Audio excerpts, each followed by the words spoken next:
Hi everyone, I am Muhammad Osman here on behalf on Azure Stockholm meetup. And over here we have Asad and Alexander presenting for us Azure Kubernetes Service. And afterwards, I will have a short session on how to sell a technology for the business. So I am going to assign you right now, Asad, as a host, and you can drive it from here. We are very excited to hear from you. Yes, so let's see now. Yeah. Am I the host now? Yep. Great. I'm just going to share my screen. So let me know when you can see it. Yes. You see it? Great. So, yeah, welcome to Hands on AKS. But before, I would like to thank Swan and Peter for giving us the opportunity to present. This talk will be a quick talk on AKS. We will try to touch most of the areas. Because of the limitation on the time, we won't be able to discuss everything, but that's why we're just touching the tiny bits, and it'll be quick. But if you want to learn more, or if you want to know more about that, you can contact us, and maybe we can have another meetup just dedicated for those topics. But this is just to show you the what we can do here. So before I go all Kubernetes on you, I would like to introduce myself. My name is Asad Mirza. I'm a cloud developer. I've been working in the industry from the last 15 years in different technology stacks. My co-presenter is Alexander. He's a solution architect, and he has around 12 years of experience in infrastructure and development.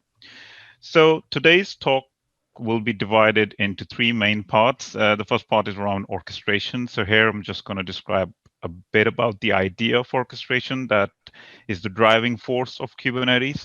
It could be some basic course for you or basic talk for you, at least this part, but there could be people who doesn't know Kubernetes at all. So it'll be better for them.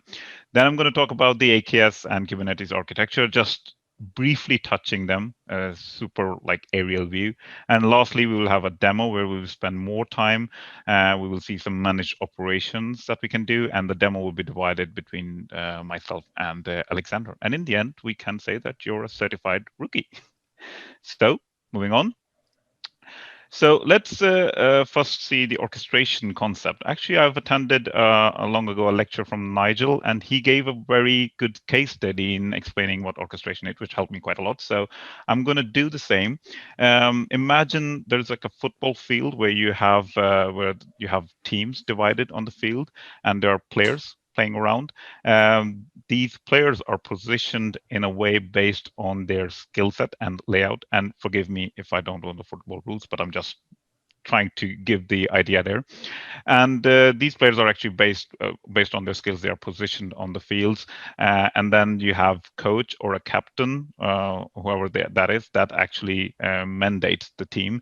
They place the team, they place the players on the field based on their skills and how they see fit to make the team more effective. And if a player is unfit or not feeling well, actually the coach can ask them to or replace them with a new player. And actually, that's kind of the same concept of what orchestration is. So in Kubernetes, or in case of orchestration, the field itself is a node, the players are the pods, and the coach is a master. And what are those terminologies? I just threw in some terminologies to you, but let me explain them.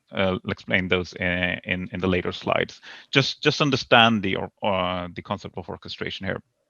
So now that you know a bit about orchestration, let's see what Kubernetes is and how does it relates with orchestration. So basically, it's actually an orchestration. It orchestrates containerized app for automation and deployment. It actually holds, I mean, a Kubernetes cluster consists of at least one node, and that node could be a virtual, I mean, it's actually a virtual machine, but it could be a virtual machine or a hardware machine with the OS that could be Windows or Linux. That node have pods on it, which is actually a smallest unit of resource on Kubernetes. Each pod runs your workload inside a container. Of course, that's another concept here. and the pod communicates with the outside world using a service. So here, basically, a service is a kind of a dumb load balancer that keeps tracks of the pod. And then again, a few more terminologies here, but just so you get the idea when you read and how the orchestration work, or how the concept flows in here. So what does Azure does on top of that? So basically, Azure provides a managed service on top of Kubernetes here, where you can manage your deployment of the containerized app. And how does it work? I will tell you a bit about that, but after a demo. And why do I keep the demo here? Is because of the commands, because they could take some time, and I will switch the presentation between those. So in that demo, you will need Azure CLI, Kubernetes CLI, and Docker. You have all the instructions on this link that's provided there, so you can, all the commands are there, so you can just copy paste and play around. I will also copy paste most of the commands because, as I mentioned, of the time constraint. So the demo that I'm going to present is I'm going to create a Kubernetes cluster, and then I'm going to create a container registry. What are those? I will tell you. And I will also add a service connection so that the AKS is able to access the container registry. So let's start. So here's my PowerShell. So first off, I'm going to use some, I've already created some variables here that I'm just going to use here. So I'm just going to copy these, paste them here. So using my own subscription, I will call my cluster AKS meetup, the location, the node count, and that node count is actually the nodes that I want in my AKS cluster. So the first step is to create a resource group. I'm just going to create a resource group here. So as you can see, create a resource group, doing that. So my resource group is created now. Just going to clear that. And now I will create my AKS cluster. And it's actually that simple to create. Just use this command. So az AKS create, name of the cluster, resource group name, the node that I want.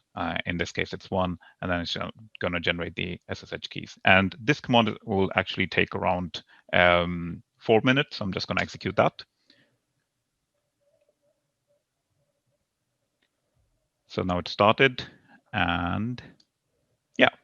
So now I'll switch back to my presentation and let it run. So what is Azure Kubernetes Service then? I mean, why can't we just use Kubernetes? Why do we have to use managed service on top of it? So on a Kubernetes cluster, we have something called the master node. I've mentioned master, if you remember the coach example that I gave you before. The master node is actually responsible for managing or maintaining the state of the cluster.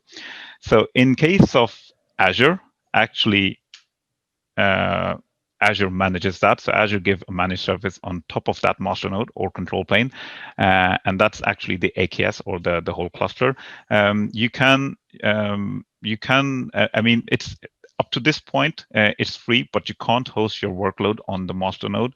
You have to use your own node. And when we move to that, then you have something called a node pool. A node pool is actually a collection of node, and in managed terminologies, it's actually a virtual machine scale set that hosts one or more nodes, and in our case, that hosts one or more virtual machine. And each node hosts pod. So pod, as I mentioned before, are Kubernetes resources that hosts container in which your code basically runs, so your applications are running like that. So, I mean, if you want to scale, you can add a new node. Depending on how your infrastructure is, you can add more pods within a node as well, or you can use more managed service with AKS, and that is called the Azure Container Instances. You can use those where you can host, where you can bust the pods if your application is like traffic dependent, so you have a lot of traffic coming in, which is connected by AKS virtual node. Alexandra is going to show the demo for that. And then you have other services like Application Gateway, which is responsible for communication between the internet and the cluster. Then you have Container Registry, which hosts your container images, and other services like SQL databases as well. So let's go back to the demo and see if it's still running. And yes, it is still running. So I'm gonna go, just gonna wait for a bit. Let's see now. And just gonna go back here.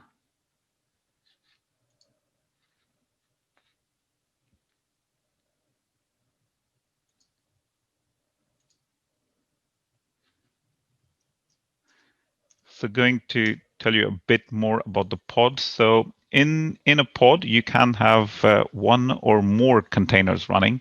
So that actually depends on how your application is, because that's through this the capability of having multiple containers within a pod is achieved. And why do we need to do that? It's like you can have some sort of joint application that you want to use, like a logging service that you want to have with each of your module. Like let's say the front end module should use the same logging service and the back end module should use the same logging service. So you can have like logging containers running within a pod. So a front end and a logging container can run within the same pod. So that's how you share responsibility. But I mean, those containers are actually quite independent of the hardware itself. So they have their own stack there to manage. So let's see if it's still going on. That's kind of a bit slow, but gonna wait. I think it should take around 4 minutes. And what I can do is I can actually go in here. Can I just ask, like, is it okay to ask during the presentation, or do you want us to ask in the end? I mean, maybe we can wait until the end, because then we just want to finish off, and then you can gather all the questions. I was just going to show you one more thing. So if you see here, that's how it's being created right now. So this is something that I just created, and that's something that Microsoft created. So running, and that's how the resource group are being created. So if I click this one, so here it will be all my resources that are going to be used within that cluster. Whoops. And you can see those, and that's my virtual machine scale set. So if I see that, that's the one node that I added. So it's going to be added here, and you can see the instances of these nodes running here. Oh, that's taking a while now.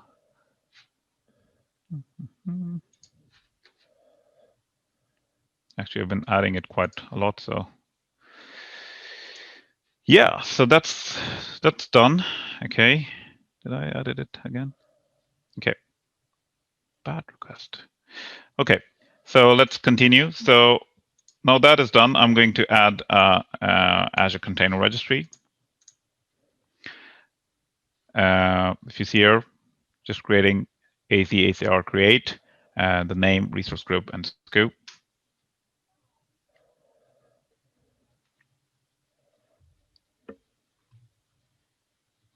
So that's quite quick. And then I'm going to just see if it has a repository or not in it. And as I just created it, you can see that it's quite empty.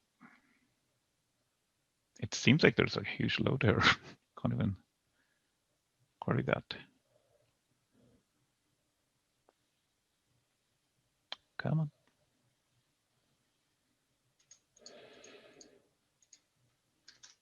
Oh, there.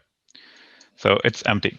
Alexander, do you want me to continue with the service principal, or do you think that we can switch with the time limitation? I mean, you can go ahead. Okay, so I'm just going to create a new service principal. Okay, I don't know. That's just seems like it's super slow today. So here, I just created a back service principal, and then I'm going to assign that to an ACR ID. So getting the ID of my resource script that I just created, or sorry, resource that I've created. And then I'm going to assign AZ role assignments. I'm just going to create a role assignment on that app or the service principal that I just created. And once that is done, then I need to update my credentials on the AKS based on the new service principal that I created. And that's how I do it. AKS update credential, the name of the cluster resource group, going to reset the service principal, the default one, and the app ID and the password. And that's it. So after that, the AKS is actually able to access the ACR in that way. So that's going to take around 2 minutes. So, I mean, we don't have to wait for that. Maybe we can switch to Alexander now so he can continue the demo. Alexander, I can make you the host then. Just need to do Sounds this. perfect. Let's try and get Zoom working, right? Let's see. No, I'm just quite new with that as well. So make host. Yes. You are the host. I'm going to stop sharing. Perfect. I'll try and get to the point where I can share. Let's see. So screen number 2. So my demo will be basically 2 parts. Like Asad has been talking about how you create a cluster and what Kubernetes is and what to do basically with the workloads and stuff. So the first part I will do is basically just creating a simple app, ASP.NET Core app that uses Hangfire. And I will use Hangfire just to show why we should take advantage of using ACI, the Azure Container Instances, with this burst service that they offer with the virtual cube. Just to show a little bit about the first application. So Asad was touching point on this service part, the deployment part, and some secrets here as well. So just talking a little bit about it is that you have a deployment. The deployment decides what kind of containers you want to run. And if you notice from Asad's talk, he was talking about these pods. So a pod can contain multiple containers. But in case of, for this demo point, we will show one container for each pod. So in this case, we have this deployment, we have these containers, we have one environment variable that we will push into this, and this is basically just an Azure SQL database. You can see this password here, but it won't exist when this gets on YouTube, I hope. And then we have something called a service. The service job is basically to expose this container port that we have here. So port 80 will be displayed as port 80. Using this service. And as Asad said, this service is a little bit, what they call dumb. So if you would have multiple number of pods, so if you scale out to have multiple, this service will route one request to the first pod, second to the second, and the third to the third, and then start all over again with the first again. So it's a little bit stupid in that sense. And if you, like Asad said, if you wanted to have another talk about this, we could go into how we could use load balancers like Nginx or Application Gateway. But for now, we'll stick with the service. And then we have some secret here. The secret is actually something connecting, making it possible for us to pull from our private container registry. So that's the first part. So I will go ahead and do that. So I'm actually using Windows Terminal to do this. And I already have a cluster up and running. So we'll just go ahead and type some commands. So the first thing you would need is your namespace. So how to spell it right.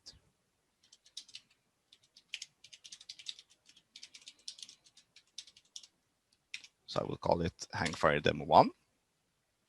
So this will be created. So then I can go ahead to create with using my file. And I have one called Hangfire Demo 1, as I showed you.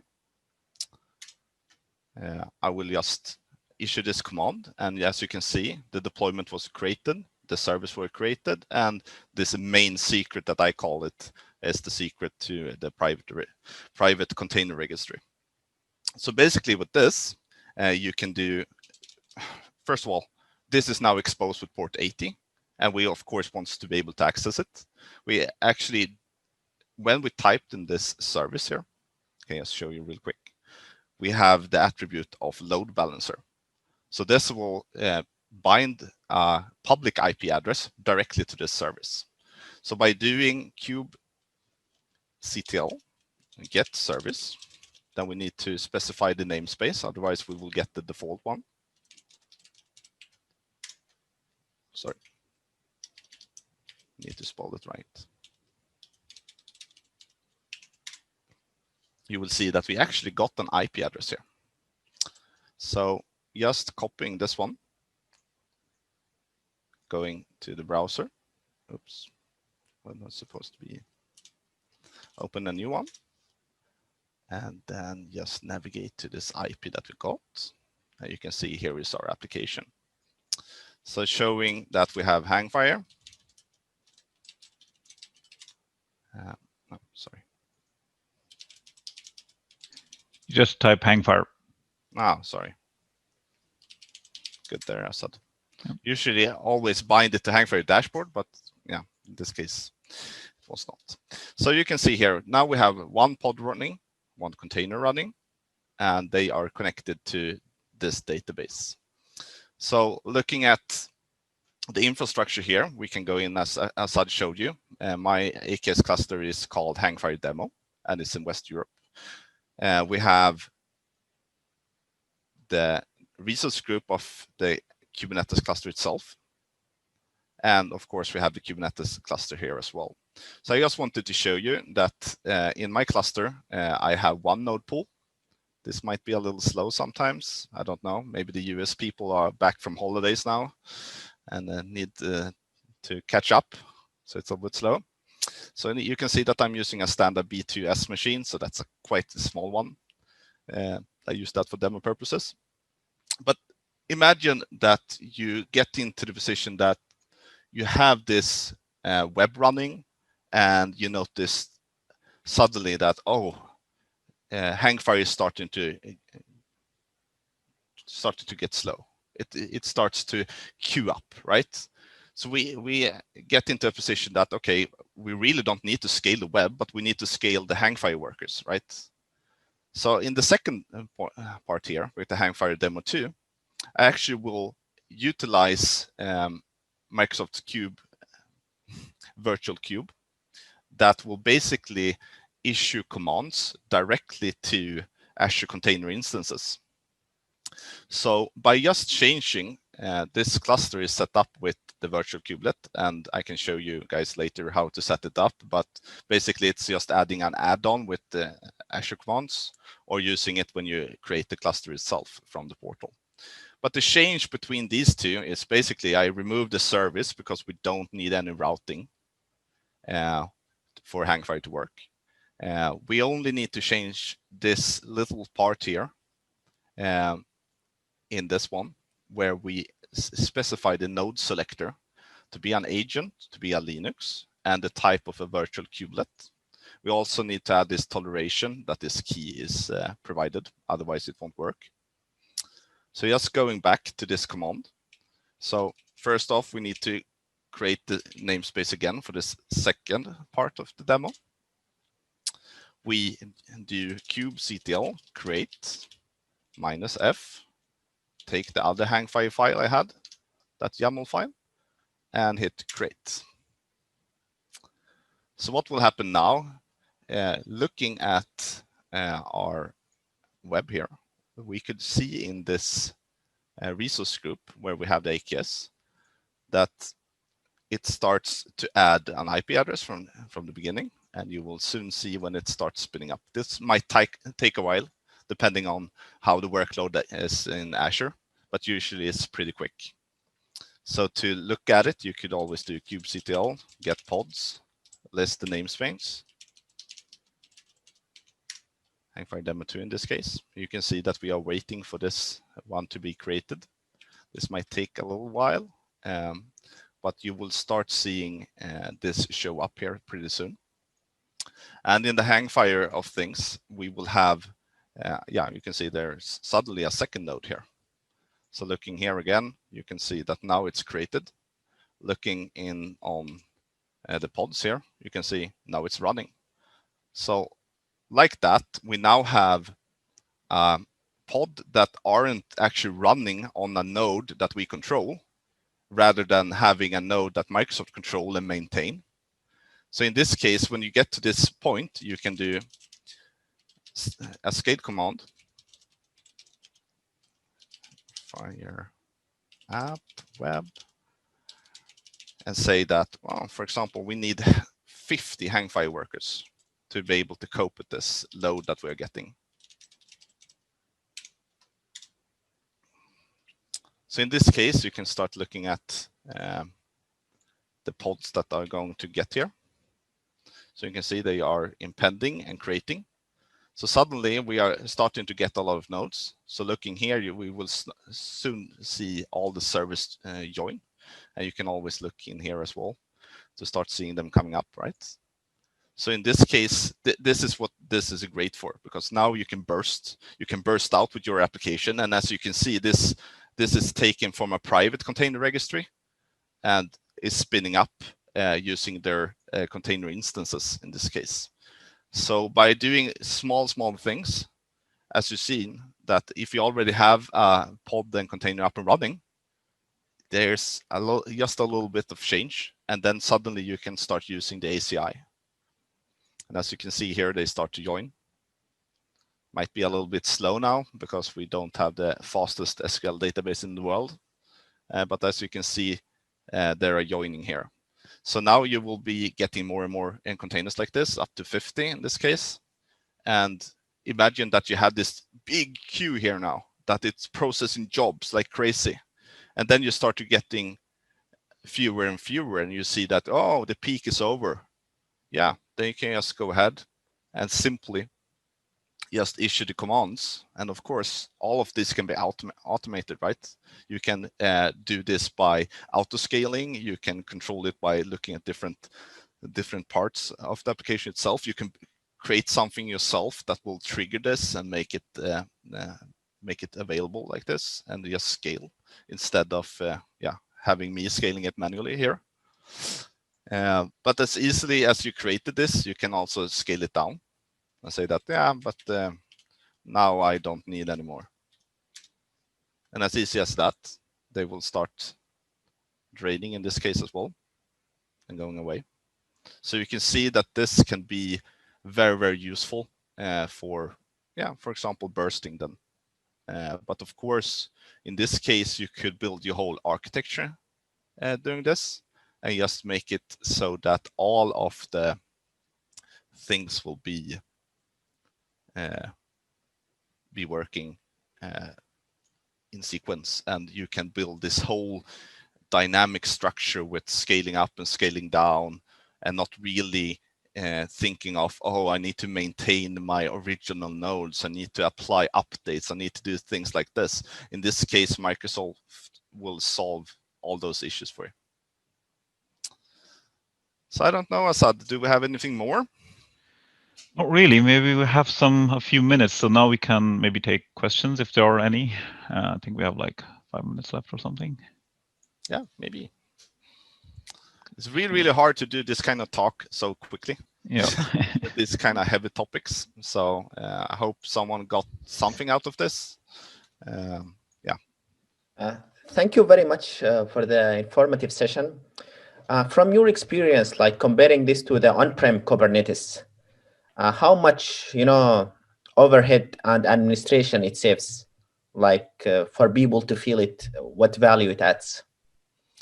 I mean, from the sense of being this managed server from Microsoft, basically we can trust in, for example, updates. Using on-prem updates as we have it today, with all the things that comes with that, you can just trust that Microsoft actually has this taken care of. So upgrading is, it's very, very simple. And of course, still, when you look at it from an on-prem perspective, when you need to take care of the masters and everything like that, you don't really need to focus on that. And you can, as I showed you in this example, that the ACI actually can help you even get away from manage the nodes at all. it's quite interesting how that could be. Currently, we are not adopting everything where I work due to the fact that Windows containers don't have private networking yet, but we're getting there soon. Linux has it in preview. Interesting. Thank you very much. Thank you. I have a question, if it's okay. I really like this demo. I'm just starting to use Kubernetes. I have used Docker for like 3 years. So I'm actually right now looking at deploying a Kubernetes cluster, and I have 2 questions that I'm trying to figure out. During development, is it possible to reuse the node pool for several clusters, or that doesn't make sense at all? Maybe that's my first question. Yeah. Okay. Yeah. Ask that question first, and then we can take the second one. So basically, looking at it from that perspective, no, you can't reuse the node pools in different clusters, and I don't really see any use for it, because you will always deploy your Docker containers like images, right? Yeah. A Docker image is just a regular image, and you will just have a deployment taking a benefit of that image. So in that case, there is really no use for it. Okay, so I was thinking in a way of saving money during development, like you reuse the same resources but manage isolated. Yeah, but to save money in that case, then you should really go with the ACI approach during development, because you will just pay for it when it's used, and as soon as you scale it down to 0, it doesn't cost you anything. Okay, thank you. My second question also, if no one else, has to do with key vault and access and how to handle secrets. I saw also in this demo you had the secrets in the YAML file. Yeah. Like, do you have any any suggestions on how to think of that? Quite recently, they actually added the possibility to add directly to the key vault with AAA pod identity, I think it's called. Then you can use your service principal to be able to access those. So it's actually quite neat. So it actually works just to add it to the key vault. Okay, we'll call it AAD pod identity. Yeah, that's a good one to be able to use your service principal. Thank you. I guess everyone has questions, but no one really needs really understand what's to ask for. It's so much. You're muted, Mohammed. Okay, thank you. Yeah, I said, come on, grill them. Can have a whole session. You mentioned in the beginning that if people were interested in more demos like load balancing and things like that, I personally would be very interested actually. Yeah, and I mean we can request. I mean we'll just compile the topic and we'll just ask for a slot from Usman later on and see if there is any availability. But do drop a comment or something like to Usman or on the meetup, just so like you're interested in these topics like load balance or secrets, and we can talk about that like for the next 30 minutes or the next meetup. One thing you should know is that we are really good on the Windows part, because Yes. we have been in the beginning of it, and we actually are having our production environment in Windows containers. Okay. Yeah, personally, I've been using .NET Core and I'm hosting them myself with the Docker Compose, and I mean using .NET Core, so Linux and Ubuntu servers. So yeah, for me, that's a great way to go. We had the problem that we started off with having ASP.NET Core, not Core, framework 4.7, I think. Something like that. So we couldn't just go straight off to the Linux containers, but of course we are working in that direction as well.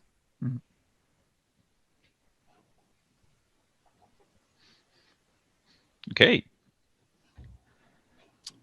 I guess that's a wrap. Yes. So Usman, maybe you can be the host now.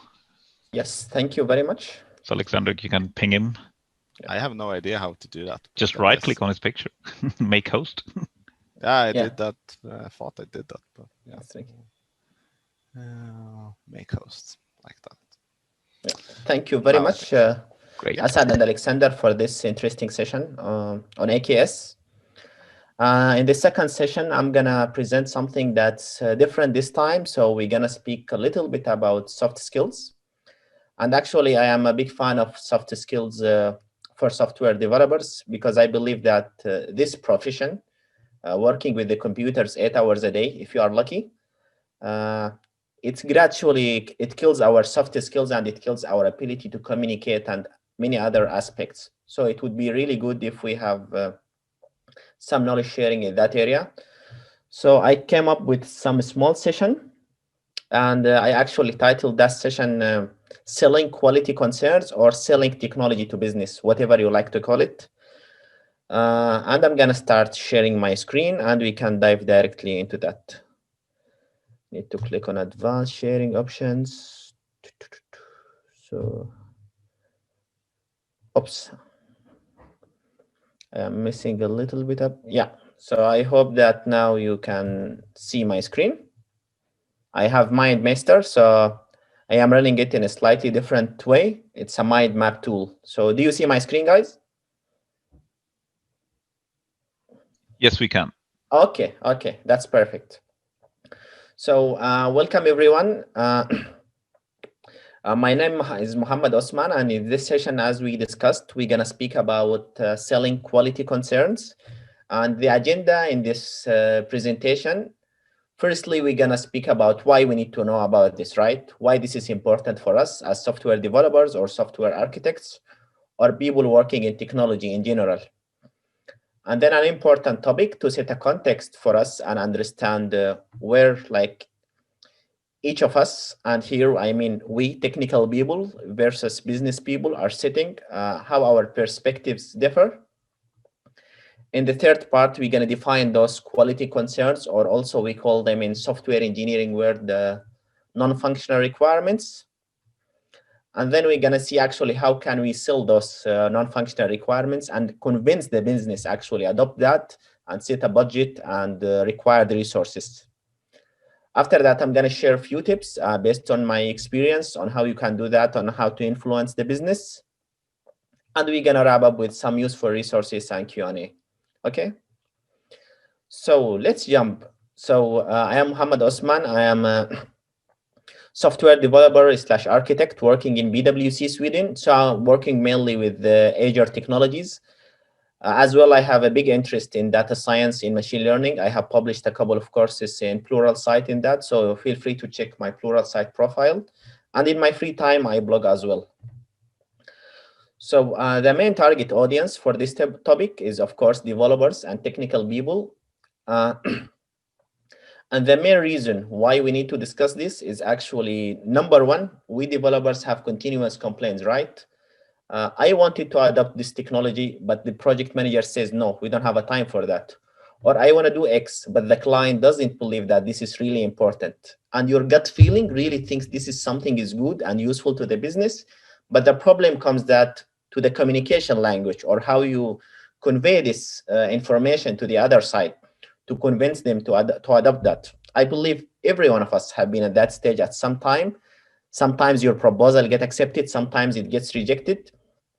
But it would be interesting to go really deeper into why this is happening and why sometimes just our stakeholders don't care about things that we believe are really important for their business. The second important reason this is being able to do so is a big part of our career growth. So the career growth is not only limited to what sort of frameworks, technologies, and so on we are working with. It's also about influencing the business people, right? Because at the end of the day, the business is generating the money and investing back at the IT. And in many organizations, the business is actually the powerful part. And these are the people who decide who can do what and who should be in charge of what. So to be able to communicate correctly with them is of crucial importance. And finally, it's important to understand the impact of the technology decisions we are making. Some minor decisions we might make on how we choose our logging framework, whether we will host our containers in Linux and Windows. They might seem like purely technical decisions, but of course, those decisions have a long-term impact on how the business can expand, how the business can work, and so on. So that's it regarding the why of this presentation. I don't know if anyone has a question regarding the why and why we need to do that. Feel free to jump over.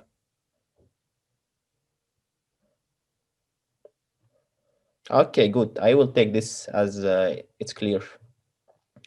So let's start this discussion by discussing something very interesting. And that is the difference between the now I'm becoming my English, the mentality of business people and the technical people. So the business people, they have a specific things in their heads, right? And here business people, I'm speaking about either the VP of sales, the CEO of the company, and whoever leading the business of that company. Number one, they care about numbers, right? They care about the revenue growth, because at the end of the year, this is what the board of directors gonna discuss with them. They care about time and cost saving. Of course, we know all about this. They want to decrease the cost of cloud hosting. They want to make the development faster and so on. They want to expand their business in many regions, right? So if you are working in region X, you want to expand to region Y.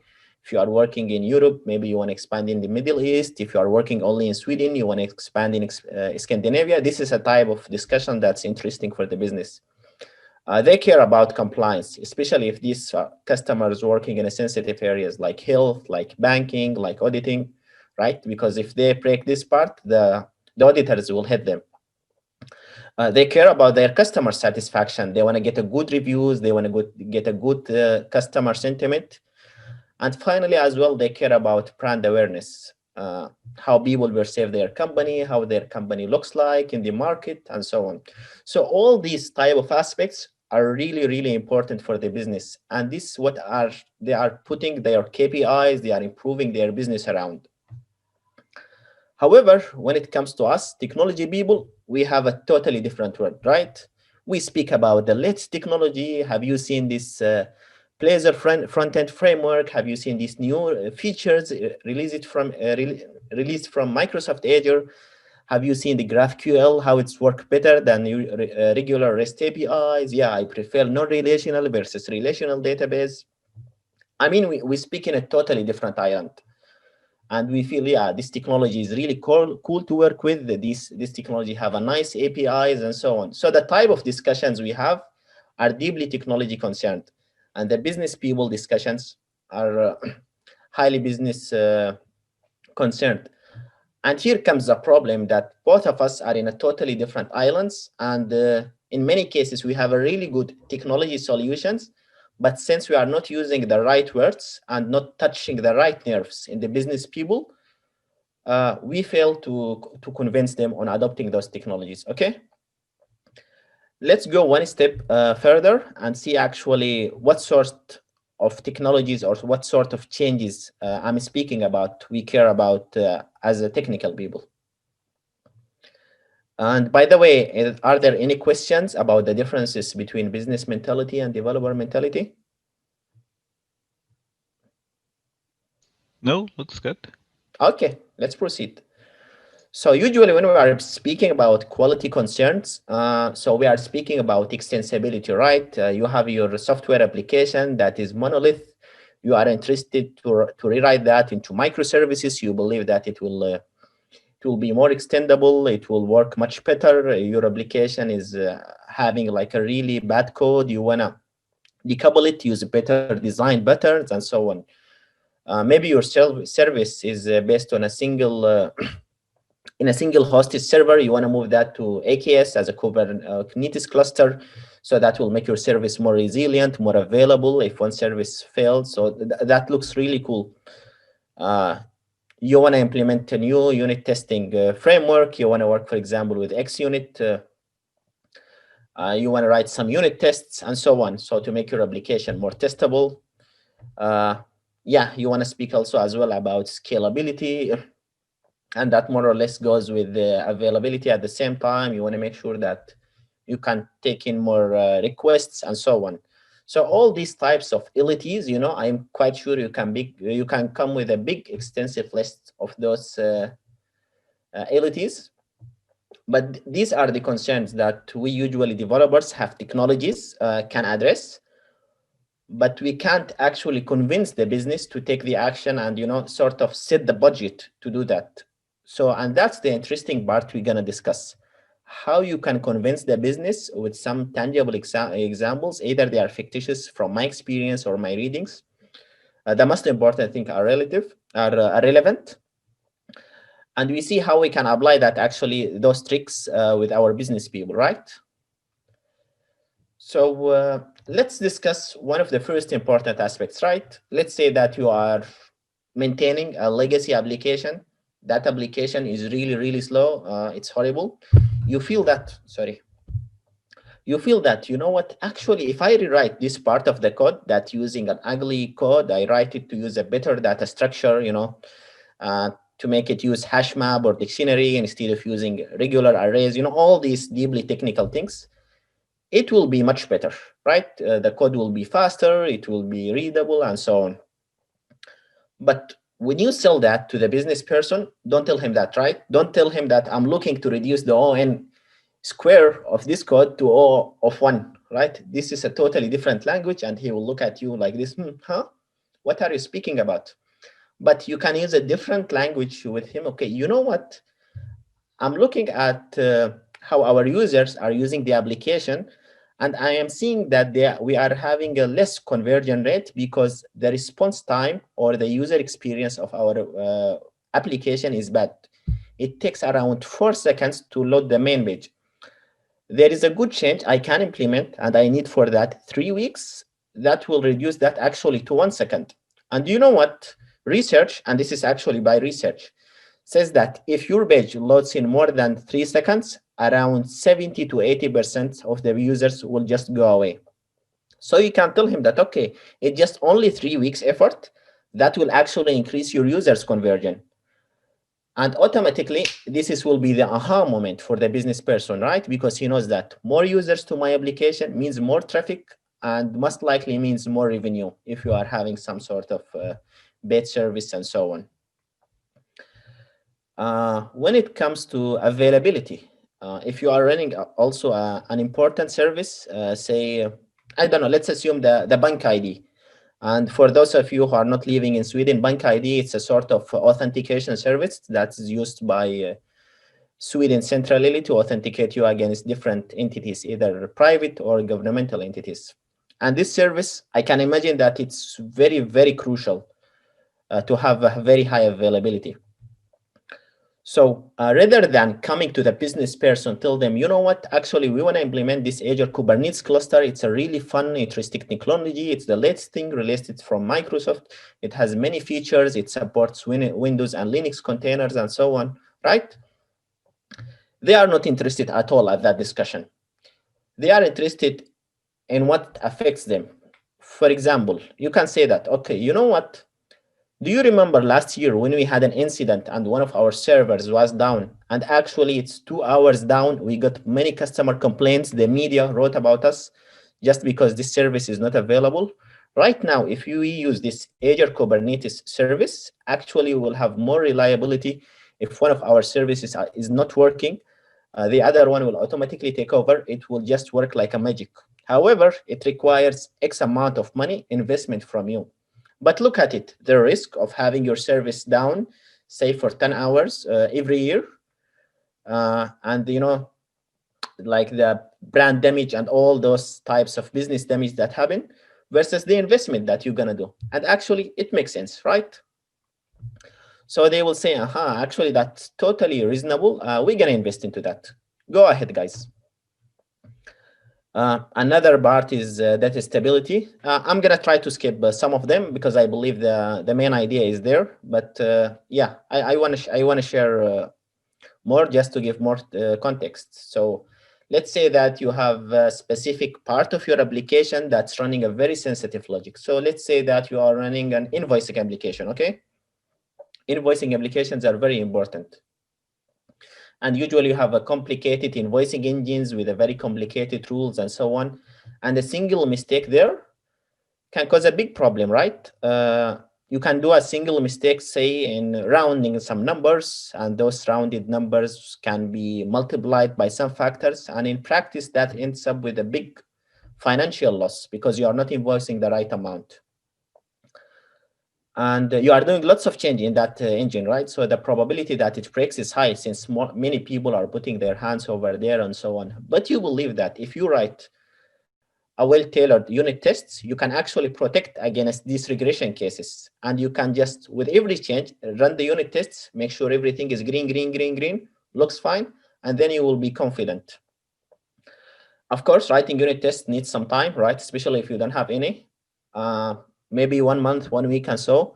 So rather than coming to the project manager or the business sponsor telling them that, okay, we want to write unit tests, this is the best practice in software development, we should follow that. You can use a different language. You know what? This invoicing engine is very sensitive to our product. We want to make sure that it remains correct, it remains trustworthy. So we actually need to implement this unit testing that will help us to do X, Y, and Z. And actually, that's the value you will have as a business person. You will have more trustworthiness on how we do the invoicing, and it will be actually easier to you to speak confidently in front of the customer. You know, and this type of language it's tricky, but it's important to use to play emotionally on your stakeholder, because that make them adopt this position. Actually, this is really good, it works for me, and it supports the business I'm working with, and they're gonna approve that for you, right? And there are many ways to do that. Another way to do that, for example, in security, right? Everyone is speaking about the importance of security. Security is important and so on. But when it comes to the actual time, when you want to implement things related to security, virtual networks, SSL certificates, RSA encryption, all that stuff, don't spend your time just telling, we need to implement the latest encryption protocol, we increase the length of the encryption key, we need to do many changes and so on. Just tell them that we are running extremely sensitive product. This product, actually, if it gets compromised or it gets accessed by like an unauthorized user, that will be a big damage to the business. You can tell them one story about Sony when they leaked around more than 2 million credit cards, and the CTO or the CIO, I don't remember, had to apologize in front of the press. And of course, this is extremely stressful situation. And you tell them, you know what, we don't want to end up in a similar situation that the C-level management just apologizes for something that we can actually avoid really, really cheap. You know, and this is also another emotional trick you can play with. And measure on this. This is how you can justify things like microservices, how you can justify things like interoperability, scalability, and so on. So always try to convert the technical concern you are speaking about to a business concern, okay? And the best way you can do that if you can come with numbers, right? So if you want to improve performance, go and measure the performance. How is it right now? How it will be after your improvement, and what's actually the impact. You can support that even with some research. Say you want to save some costs on cloud, do the same thing. Measure how it's right now, how it will be. Say you saved 40,000 Swedish krona every month. You can even play it more. Say, okay, 40,000 Swedish krona. This is, we can say this is one employee salary, and actually, by implementing this change, we can easily have one more headcount so that people can compare, and just play on those type of tricks. And I can tell you confidently, this is gonna work, because this is what the business is liking. And I tried that actually with many either business stakeholders or customers or whatever. So that's it more or less what I had around this quality concerns. And actually this represents the core of the presentation. So you guys, if you have experiences or questions or anything, feel free to jump.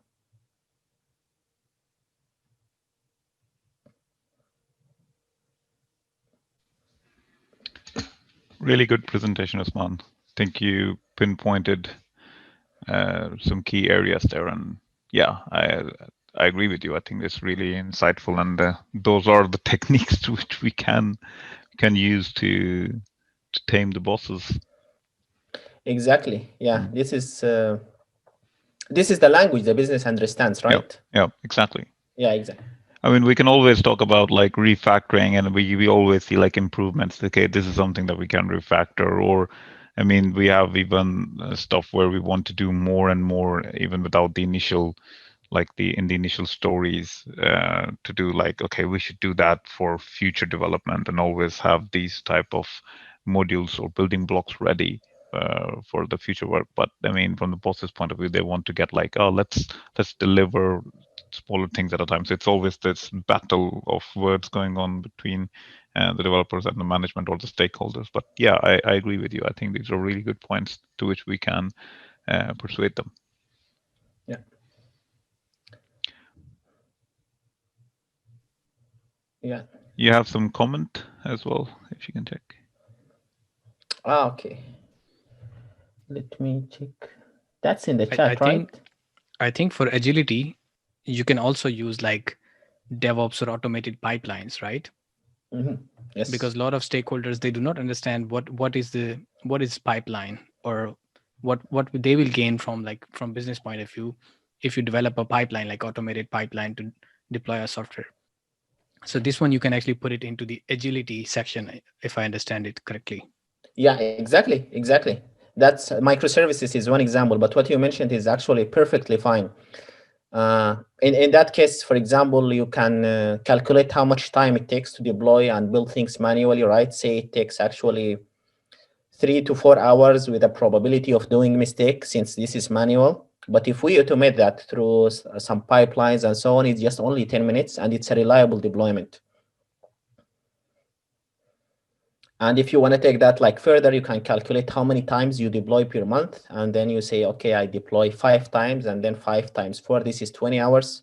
And then you can calculate that over a year, and you can calculate the overall saving over the year, right? And then you can show it in a very, very nice bar chart, because this is what the business likes.